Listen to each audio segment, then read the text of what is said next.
அம்மா அம்மா நமக்கு முகாவாகனத்துக்கு போனால அவங்க ரொம்ப ஜாலியாக இருந்துச்சுலம்மா. நீங்கள் கூட வளையல் கூட வாங்கி கொடுத்தீங்களாம்மா? ஆமாம் ஆமாம், ரொம்ப ஜாலியாக இருந்துச்சு. அது கும்பகோணம். சொல்லு. கும்பகோணம். ஆமாம், கும்பகோணத்தில் உனக்கு வளையல் ரொம்ப பிடிக்கும் சொன்னல, கண்ணாடி வளையல்.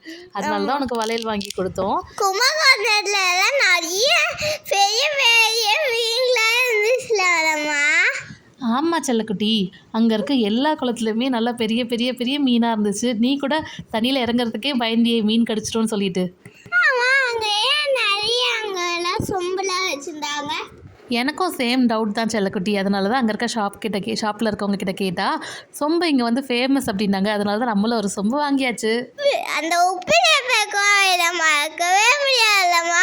அந்த அந்த யானை டான்ஸ் ஆடிட்டே இருந்துச்சுமா. அது மட்டுமா, அங்கே சாப்பிட்டா உப்பு இல்லாத புளியோதரையும் மறக்கவே முடியாது.